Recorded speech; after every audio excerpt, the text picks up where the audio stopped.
అందరికీ నమస్కారం. నేను మీ షణ్ముఖ్. 2029 సార్వత్రిక ఎన్నికల సమయాన నాటికి ఆయా పార్టీలు ఇప్పటి నుంచే తమదైనటువంటి వ్యూహాలను రచిస్తూ ఉన్నాయి.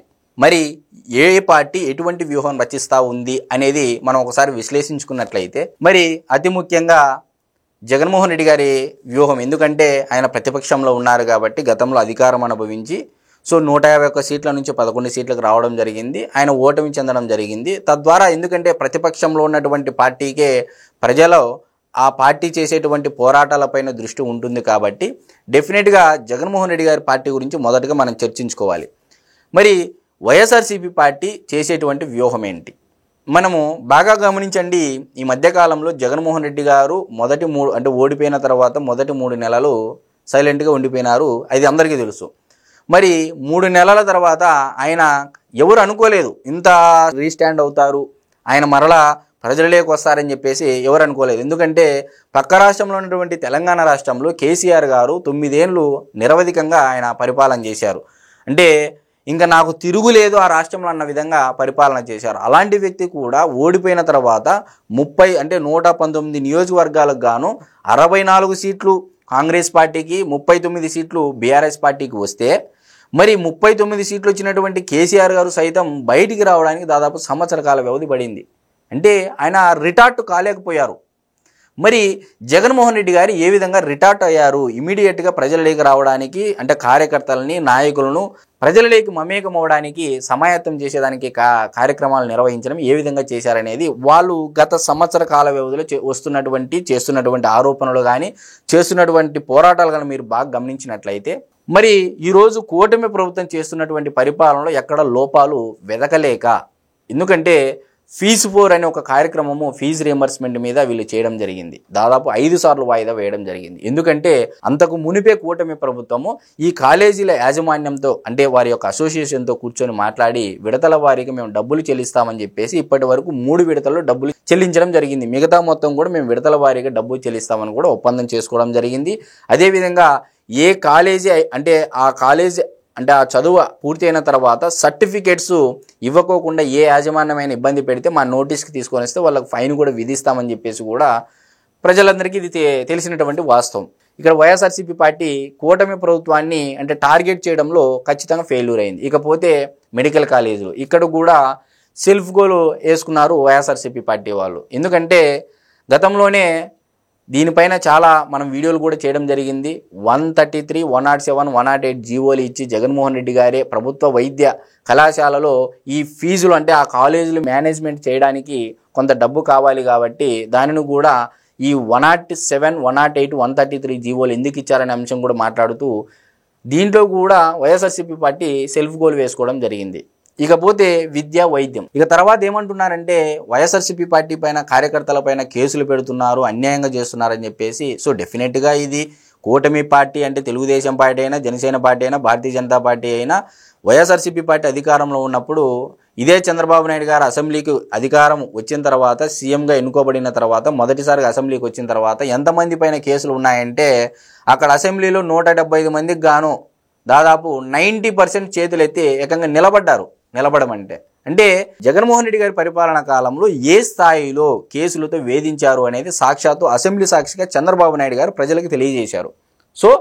ఇక్కడ వైఎస్ఆర్సీపీ పార్టీ ఆల్రెడీ 5 ఏళ్ళు అధికారంలో ఉన్నప్పుడు ప్రజలను ఏ విధంగా వేధించారు అంటే ఈ సామాజిక వర్గం అని కాదు, అన్ని సామాజిక వర్గాల వారు చాలా వేధించబడ్డారనేది మనం ఖచ్చితంగా చెప్పచ్చు.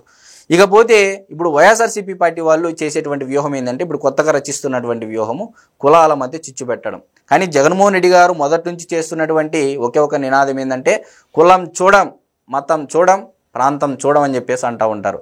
మరి ఈరోజు కందుకూరు ఇష్యూ చూసుకోండి, లేకపోతే ఏదో గొడవల్లో ఎవరో వ్యక్తిగత గొడవల ద్వారా వారి కుటుంబ సభ్యులు మరణించినట్లయితే, ఏదో ఆత్మహత్య చేసుకొని లేకపోతే హత్య చేసుకొని జరిగితే ఏకంగా ఈ కులాన్ని తీసుకొని ఆ కులాన్ని తీసుకొని కులాలకు ఆపాదించే విధంగా ఈరోజు కులాల ముసుగులో ఉన్నటువంటి కొంతమంది న్యూట్రల్ నాయకులను దించి ఇదేదో రాష్ట్ర సమస్యగా మార్చేటువంటి ప్రయత్నం ఇప్పుడు వైఎస్ఆర్సీపీ పార్టీ చేస్తూ ఉంది. అంటే నెక్స్ట్ లెవెల్కి ఎంటర్ అయ్యారు. అంటే ప్రభుత్వ విధి విధానాలపైన, వాళ్ళు ఇచ్చేటువంటి సంక్షేమ కార్యక్రమాలపైన, పాలసీలపైన వ్యతిరేకంగా చేసినప్పటికీ ప్రజలలో స్పందన లేదు. ఎందుకంటే కూటమి ప్రభుత్వం బాగా పరిపాలన చేస్తూ ఉంది అని చెప్పేసి ప్రజలలోకి వెళ్ళింది. అనేది అయితే మనం ఖచ్చితంగా చెప్పొచ్చు. ఇక రెండో విషయానికి వస్తే ఈరోజు ఇక మనకి ఇది వర్కౌట్ అవ్వదు. ఎందుకంటే కూటమి ప్రభుత్వం సంవత్సర కాల వ్యవధిలోనే ఒక సామాజిక భద్రత పెన్షన్ల పంపిణీ విషయంలో 16 నెలల కాలానికి గాను దాదాపు 36,000 కోట్ల రూపాయలు సంక్షేమం ఇచ్చింది. దేశంలో ఏ రాష్ట్ర ప్రభుత్వం కూడా 4,000 రూపాయలు పింఛన్ ఇవ్వట్లేదు. సో ఇవన్నీ తెలిసినట్టువే సూపర్ 6 హామీలు. అయితే జగన్మోహన్ రెడ్డి గారు నెక్స్ట్ వర్షన్ ఏంటంటే ఆనాడు దివంగత నేత రాజశేఖర రెడ్డి గారి హయాంలో వంగవీటి రంగా గారి హత్యని ఏ విధంగా అయితే కులాల మధ్య గొడవలుగా సక్సెస్ఫుల్గా పోర్ట్రేట్ చేశారో, మరి అదేవిధంగా ఈరోజు పవన్ కళ్యాణ్ గారు కూడా అంటే ఒక కులానికి కన్ఫైన్డ్ చేసే విధంగా క్రోడీకరించి ఇంకా ఈ కులానికి ఈ నాయకుడు అన్న విధంగా చేసే విధంగా పవన్ కళ్యాణ్ గారిని దిగజారుస్తున్నారు ఆ సామాజిక వర్గం సంబంధించినటువంటి కొంతమంది నాయకులు. ఎందుకంటే ఏ రాష్ట్రంలో చాలా ప్రాంతాల్లో వ్యక్తిగత కారణాల రీత్యా ఏదైనా జరిగిపోయినా అంటే ఆ జరిగినటువంటి విషయాన్ని గ్రహించకపోగా అసలు ఆ న్యాయం అన్యాయం ఏందో తెలుసుకోకపోగా ఏకంగా కులాలను తీసుకొని వచ్చి ఇది కాస్త సాక్షి పేపర్లో మహిళకు అన్యాయం జరిగితే దాంట్లో కాపు మహిళ, బీసీ మహిళ, రెడ్డి మహిళ, కమ్మ మహిళ ఇట్లా మహిళ కూడా కాపు కులాలు యాడ్ చేసి సాక్షి పేపర్లో తీస్తున్నారు అంటే ఇక ఆలోచన చేయండి. వైఎస్ఆర్సీపీ పార్టీకి ఇప్పుడున్నటువంటి కూటమి ప్రభుత్వం పైన వ్యతిరేకంగా చేయడానికి ఏమీ లేదు విధి విధానాలపైన పాలసీలపైన. కాబట్టి కులం చూడం, కులం మాత్రమే చూస్తాం. మతం చూడం, మతం మాత్రమే చూస్తాం. ప్రాంతం చూడం, ప్రాంతాల మధ్య చిచ్చు పెడతాం. సో ఇదే ఎజెండాగా రేపు రాబోయే రోజుల్లో ఎన్నికల్లో జరగనుందనేది అయితే గత సంవత్సరాల కాల వ్యవధిలో మనం ఏవైతే చూసామో అది అయితే మనం ఖచ్చితంగా చెప్పచ్చు. ఇకపోతే కూటమి ప్రభుత్వం కాపు కమ్మల మధ్య చిచ్చు పెట్టడానికి నిరంతరం ప్రయత్నం చేస్తున్నటువంటి వైఎస్ఆర్సీపీ పార్టీకి చేదు అనుభవమే ఎదురైంది. ఎందుకంటే మీరు మొదటి నుంచి చూడండి, జనసేన పార్టీలోకి చేరినటువంటి కొంతమంది పక్క పార్టీ వైఎస్ఆర్సీపీ పార్టీ నుంచి ఇటు టీడీపీ పార్టీలోకి చేరినటువంటి కొంతమంది వైఎస్ఆర్సీపీ పార్టీ నాయకులు ఈ కాపులు కమ్మల మధ్య చిచ్చు పెట్టడానికి వీళ్ళు ఈ పార్టీల్లోకి చేరి వాళ్ళ మధ్య విభేదాలు సృష్టించి తద్వారా ఇది పార్టీల సమస్యగా మార్చి అటు చంద్రబాబు నాయుడు గారికి ఇటు పవన్ కళ్యాణ్ గారికి మధ్య విభేదాలు తెచ్చే విధంగా ఏ విధంగా పోర్ట్రేట్ చేయాలని దాదాపు 100% ప్రయత్నిస్తున్నారనేది గత సంవత్సర కాలంలో మనం చాలా ఇన్సిడెంట్స్ చూసాం. అయితే పవన్ కళ్యాణ్ గారు ఎప్పటికప్పుడు దీన్ని ఖండిస్తూ వస్తున్నారు. కష్టమైన నష్టమైన బాధ అయినా భరించైనా కొట్టుకోనైనా మేము కలిసే ఉంటాము మా రాష్ట్రం కోసం అని చెప్పేసి కరాఖండిగా బరాబర్ మేము కలిసే ఉంటాము, ఇది లాంగ్ టర్మ్ పొత్తు అని చెప్పేసి ఆయన అభివర్ణించడం జరిగింది పలు సందర్భాల్లో 10 వేదికల పైన పలు ప్రెస్ మీట్లో. మరి దీన్ని బట్టి మీరు స్పష్టంగా గమనించుకోవచ్చు పవన్ కళ్యాణ్ గారు ఒక స్టేట్మెంట్కి విత్ స్టాండ్ అయి ఉన్నారు.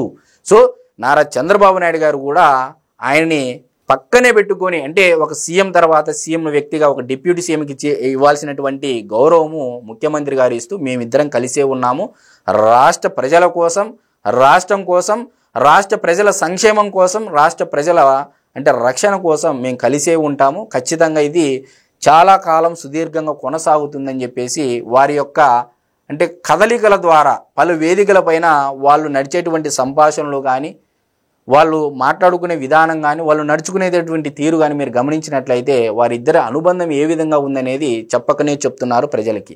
మరి దీన్ని బట్టి మీకు ఏమర్థమైందంటే జనసేన పార్టీని తెలుగుదేశం పార్టీని విడదీయడానికి ఎవరు ప్రయత్నం చేసినా సాక్షాత్తు గత ప్రభుత్వ మాజీ మంత్రి పేర్ని నాని గారు మరి అతి ముఖ్యంగా కాపు సామాజిక వర్గానికి సంబంధించినటువంటి నాయకుడు స్వయంగా ఆయన ఒక ఇంటర్వ్యూలో చెప్పడం జరిగింది. ఏమనంటే సాక్షాత్తు మోడీ గారు వచ్చినా జగన్మోహన్ రెడ్డి గారు వచ్చినా ఎవరు వచ్చినా నారా చంద్రబాబు నాయుడు గారిని పవన్ కళ్యాణ్ గారిని విడదీయడం అనేది అసంభవము, ఇది కుదరని పని, కలలు కనాలే తప్ప కథలు పడకూడదు అనేది తెలుసుకున్నారు పేర్ని నాని గారు అనేది మనం ఖచ్చితంగా చెప్పచ్చు. కాబట్టి ఎట్టకేలకు 2029వ సార్వత్రిక ఎన్నికల సమయాన్ని నాటికి కూటమి పార్టీ క్లియర్ కట్గా ఎజెండాతో వెళ్తూ ఉంది. ఒకవైపు మీరు చూడండి మరలా జగన్మోహన్ రెడ్డి గారు రారు అనడానికి ఏదమైనటువంటి ఉదాహరణగా మనం చెప్పవచ్చు అంటే కూటమి ప్రభుత్వం చేస్తున్నటువంటి వ్యూహాలు ఏ విధంగా ఉన్నాయంటే ఈరోజు రాష్ట్రానికి వచ్చినటువంటి ప్రధానంగా 3 కంపెనీలు చూడొచ్చండి. ఒకటి ఆర్సెల్ఆర్ మెట్టల్ కంపెనీ 1,00,000 కోట్లకు పైగా, ఈరోజు ఎన్టీపీసీ గ్రీన్ హైడ్రోజన్ ప్లాంట్ 1,00,000 కోట్లకు పైగా, మరి అదేవిధంగా గూగుల్ ఏఐ డేటా సెంటర్ 1,00,000 కోట్లకు పైగా, అదేవిధంగా రిలయన్స్ కంప్రెస్డ్ గ్యాస్ ప్లాంట్లు బయో ప్లాంట్లు అది కూడా 1,00,000 కోట్లకు దగ్గరగా, మరి అదేవిధంగా బీపీసీఎల్ కంపెనీ అది కూడా ఆల్మోస్ట్ 1,00,000 కోట్లకు సుమారుగా. అంటే మీరు బాగా గమనించండి ఈరోజు ఈ ప్రభుత్వం కొనసాగుతుంది అని అనుకుంటేనే ఈరోజు పారిశ్రామికవేత్తలు ఆ స్థాయిలో పెట్టుబడులు పెట్టడానికి సుముఖత వ్యక్తం చేస్తారు. అందులోనూ కేంద్ర ప్రభుత్వం ఆశీస్సులు ఈ ప్రభుత్వం పైన మెండుగా ఉంటే తప్ప ఇంత పెద్ద కంపెనీలు ఇంత పెద్ద స్థాయిలో ఈరోజు రాజధాని కూడా పూర్తిగా లేనటువంటి రాష్ట్రంలో పెడుతున్నారు అంటే ఆలోచన చేయండి. పారిశ్రామికవేత్తలు ఏమని చెప్తున్నారు అంటే ఈ ప్రభుత్వం ఇలాగే కొనసాగుతుంది, మాకు ఆ నమ్మకం ఉంది కాబట్టి ఇక్కడ మేము పెట్టుబడి పెడుతున్నాం కాబట్టి ఈరోజు ఈ 4-5 కంపెనీలు చూసుకుంటేనే 5 లక్షల కోట్లకు పైగా పెట్టుబడులు పెట్టారు రాష్ట్రంలో. కాబట్టి 2029 ఎలక్షన్ల సమయం నాటికి కూటమి ప్రభుత్వం వైఎస్ఆర్సీపీ పార్టీ తమదైనటువంటి వ్యూహాలు ఇప్పటి నుంచే రచించుకుంటూ ఉన్నాయి.